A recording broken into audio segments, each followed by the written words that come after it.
All right, how are you? We're here at Synthesis 2012, Chichen Itza, Mexico. Behind us, you see this incredible pyramid and in this incredible area. It's about 1 kilometer square of structures and buildings and so forth that were built many thousands of years ago. So you get a small taste of what it all looks like and the incredible workmanship and, that went into the creation of these buildings that, you know, defy explanation, really, how it was constructed all these years ago without the benefit of modern technology and tools. So, stay tuned for more.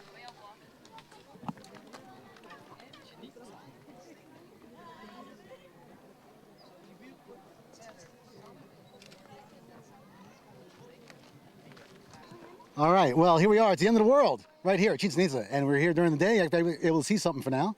And wow, it don't cost you to video view, how much it costs to us on Reality Check TV. We're here at the end of the world. Look at it, it's right behind me. That's where they used to sacrifice the virgins, just like we used to back in New York. And, you know, like Ace was saying before, we're going to show you the ball field where if you lost your head. So if you win, you lose, just like here on Reality Check. I'm copying his lines now. If you win, you lost. You get your head cut off. That's right. Yeah. Nice. Win the game, get decapitated. Sounds like a deal to me.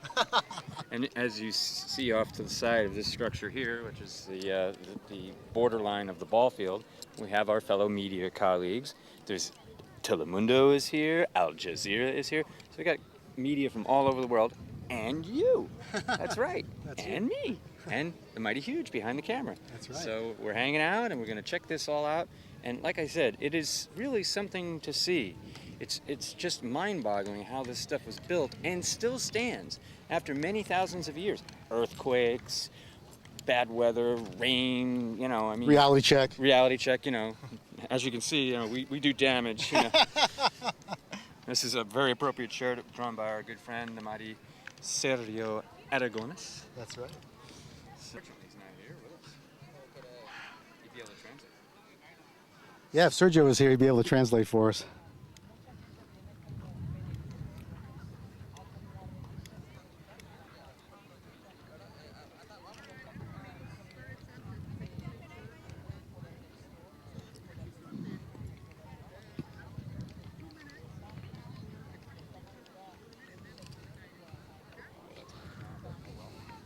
Well, here, come back with that. All right, well, we got the Temple of Doom. Temple of, wait, I think that's a Temple of the Jaguar behind us. We got the Temple of Venus opposite, so the whole thing is about Venus and Quetzalcoatl meeting. I'm sure there'll be more of a more succinct explanation coming up here. We get some of the Mayan elders and people talk about it.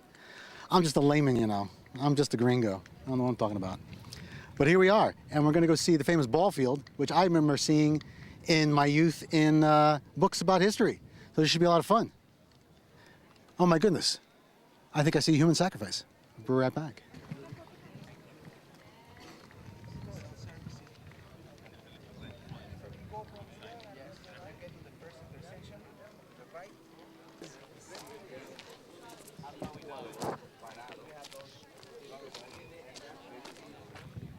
Whoa.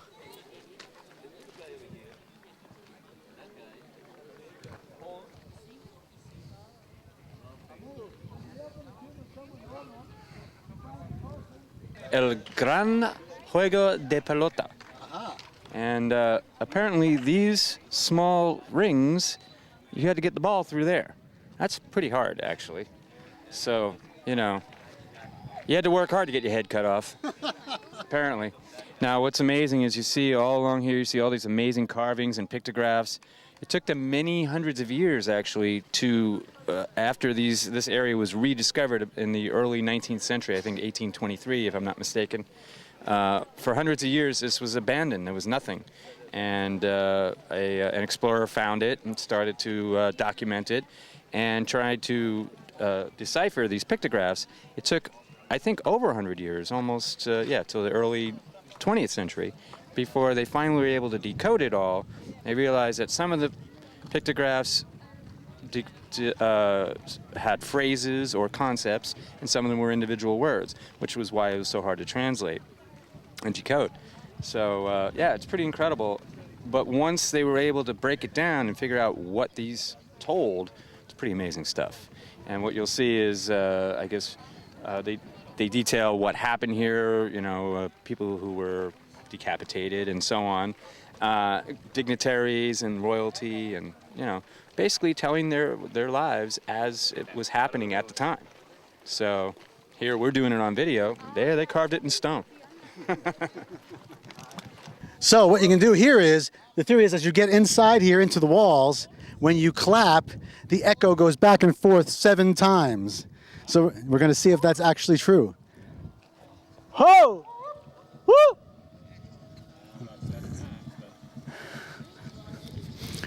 Maybe once or twice. Woo! Wow, you got to get deeper in. Got to get deeper in to get the full effect. Then we got to go check out what's going on over there. So here in the middle of the ball field that I read about as a child, I always thought it was fascinating that guys would have to leap up, throw a tiny little ball into that hoop.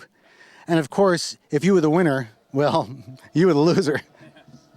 So I guess that all the audience would stand up around here and they would chant, "Don't lose your head." Too late now. Too late now. So let's see if the theory is right, that it echoes 7 times. Let's see. Ho! Ooh, very nice. Let's try a little clapping here.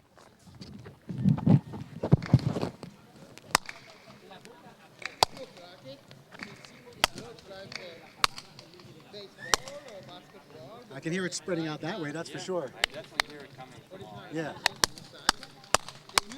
Ooh, it goes that way, and that way, and that way. Yeah. Yeah. Whoa! It's Oh, circular. Okay. It's circular, okay. It's circular. So a bit of acoustics going on here. It's a circular, definitely a circular motion happening. Now, the question is, how Are you actually getting me on camera here? Okay. how did they get there? Well, the amazing thing is the acoustics here and the craftsmanship is quite incredible. Somebody had to sit down and plot this out. Just like I always say, with these ancient structures, people think, oh, you know, we went from caveman right to, you know, having a computer chips, having a Mazda in your backyard. Not true. Look at these guys. These guys had science. These guys had architecture. These guys had mathematics. And imagine when this was being built. And astronomy. So this is all based on astronomy. A calendar that was more accurate than the most accurate calendar we have now. It took 26,000 years to get to this very moment.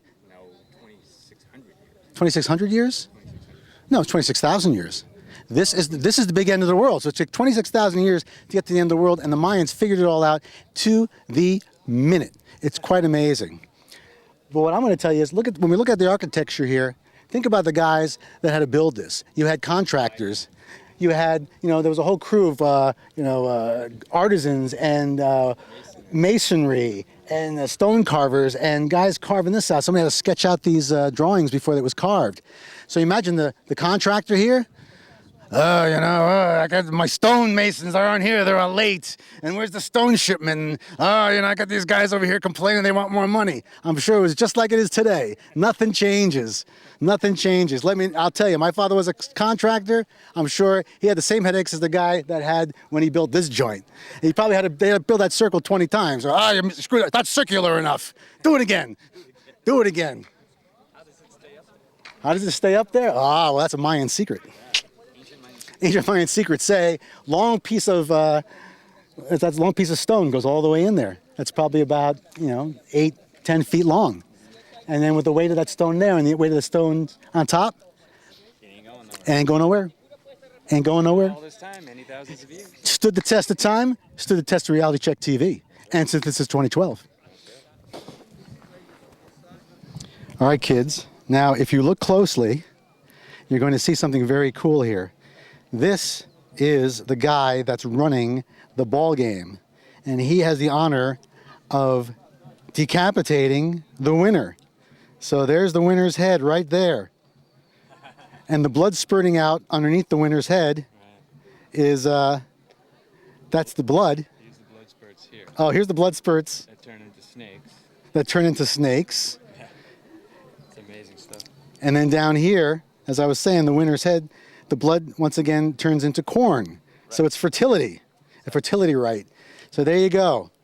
all you sportsmen out there. It was considered a great honor to be the winner and to be sacrificed because you were contributing essentially to the renewal of the earth and the perpetuation of the society and culture. So it served a purpose. So the winner didn't consider it losing if he lost his head, essentially. It's supposed to be a great honor. Whatever. Then again, you know, I mean, we see our blood sports, right? You know, right? We have boxing and UFC, and, you know, all these football, where people get maimed and, you know, mangled all day long, all in the name of, you know, glory.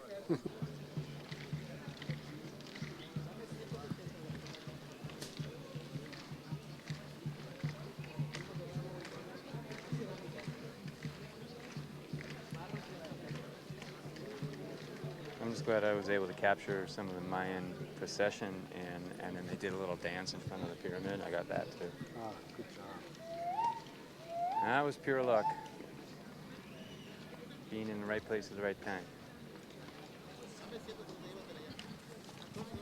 Here, I'm gonna take a picture of this wall over here while you're nicking around.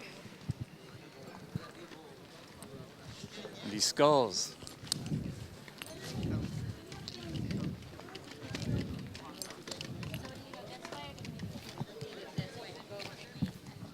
There's anything else back? No, that's the field there. I don't think it was around back and see.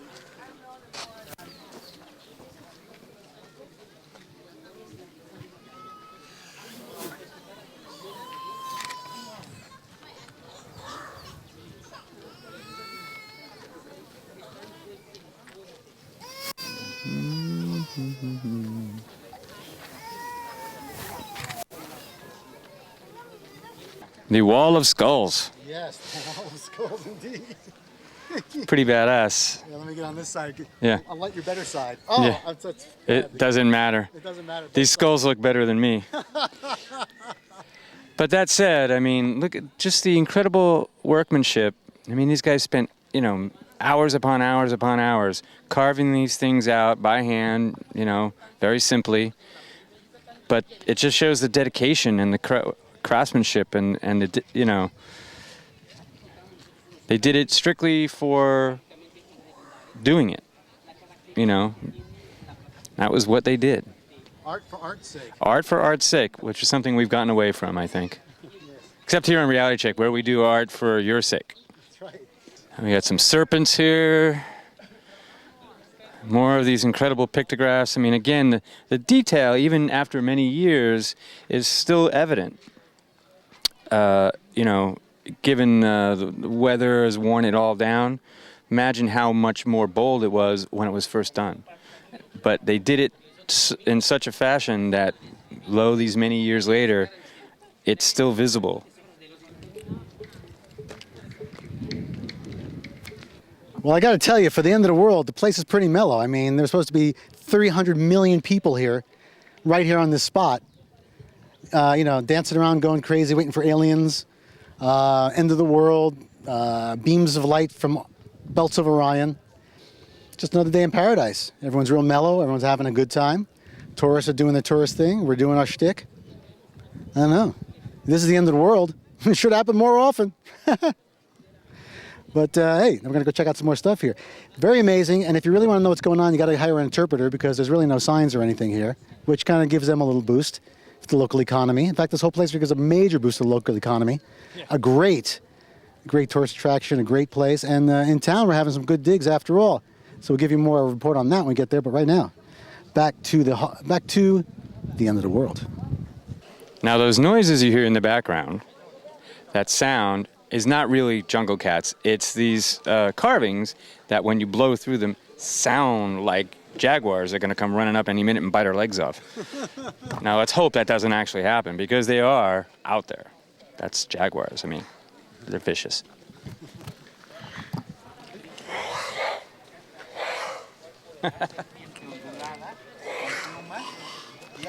No matter where you're at and what century, what millennium, power is still dictated by size. Size matters, folks.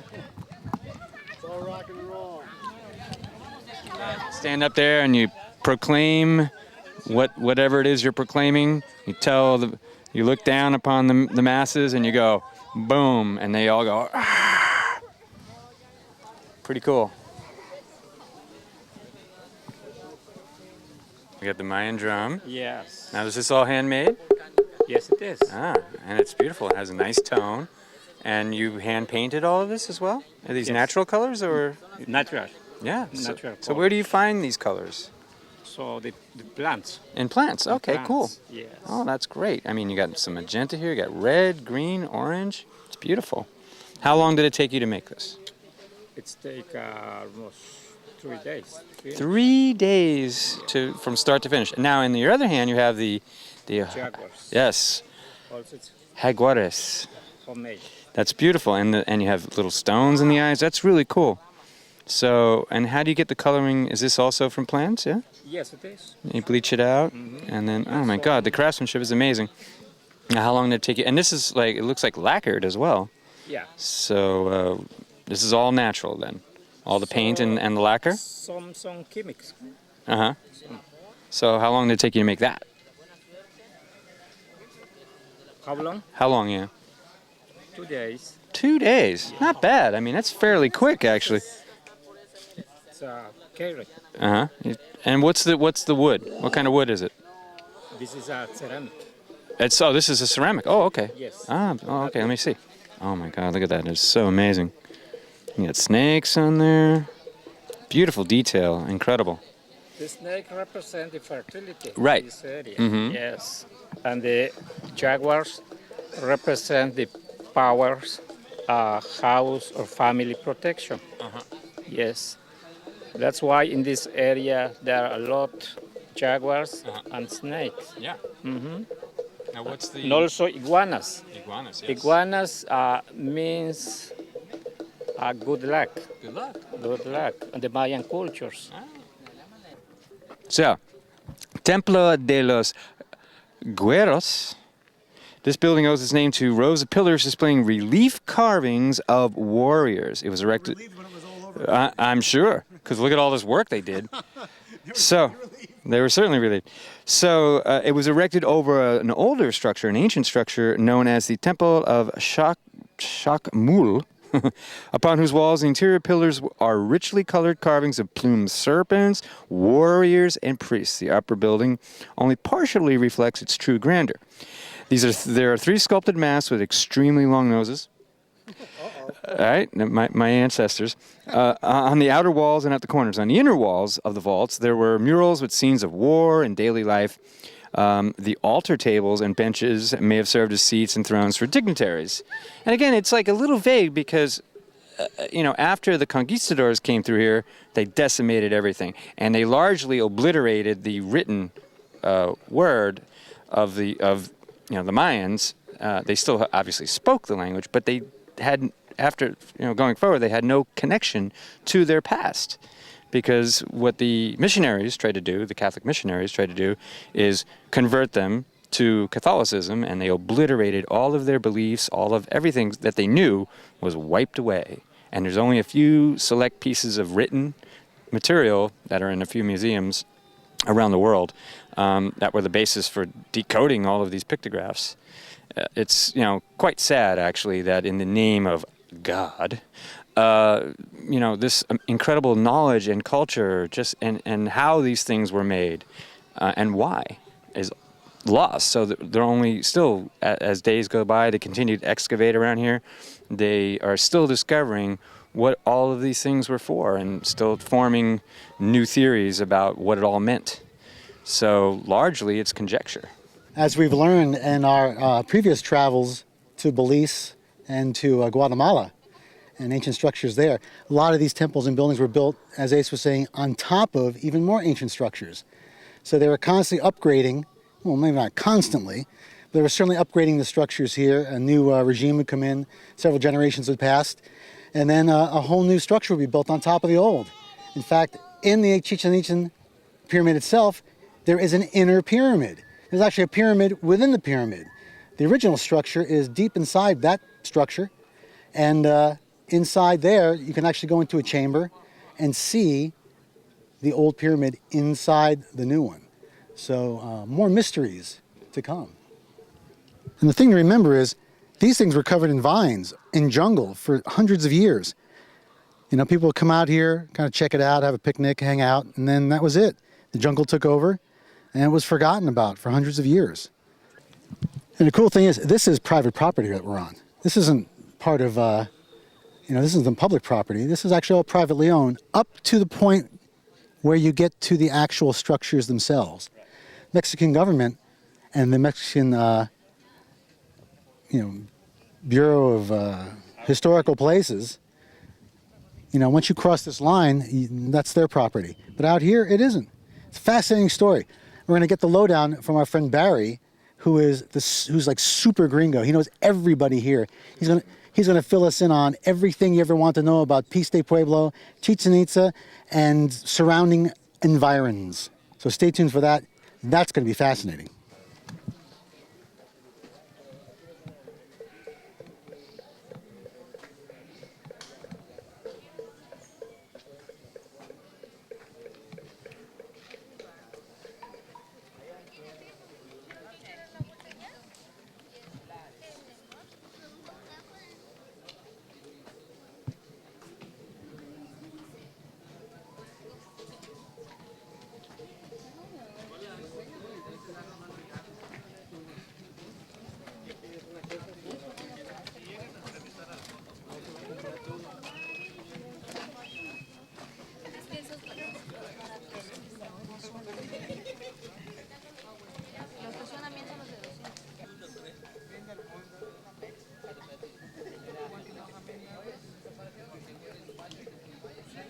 We left San Francisco and it was about, 45, 50 degrees. Down here it's 90 something degrees, so there's like a 40 or 50 degree swing, and it's also quite humid. So I'm not complaining, I understand. I like it hot. This is good. Yeah, he likes it. He likes it hot. I like it hot. Some like it hot. Some like it hot. But the bottom line is, it's still taking a little bit of time to get used to, because I haven't been in this kind of heat in a long time. Heat and humidity. He just likes it because there's girls in bikinis around the pool. Well, duh. What's not to love there? Oh, we got something going on down here. That's, I think, our...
So, Reality Check viewers and viewers, Synthesis 2012, TV, PBN, and etc. viewers around the world, here we are at the pyramids at Chichen Itza, the end of the world celebration, or just a transition from the end of the current Mayan calendar. Supposedly there is more, if you really read about it. It's not the end, but one never knows. Aliens could come down from outer space. You know, maybe they could come back. They come back and reclaim the pyramid. Hey, that's ours, buddy. We're taking it back with us. Whoop! You know, so one never knows what might happen in Reality Check. So thanks for tuning in. Until next time. All right. Well, there you have it. Direct from Chichen Itza and the pyramids and the end of the world. Here for Reality Check TV, TVPBN, Synthesis 2012, Unity 2012, Unify 2012, and hundreds and dozens of other places. We're bringing it to you live here from Mexico, only and exclusively from us. To you. To you. And honey, I'm going to go home and tell my girlfriend, honey, I'm going to love you till the end of time. Which is in about 5 minutes. Which is about 5 minutes, so it probably won't go over well. All right, maybe I'll just buy her a souvenir. Hola! Hola! Almost around 100 years, 90 years, 100 years, something like that. For them to really decipher it. Pretty crazy. Cracking the Mayan code.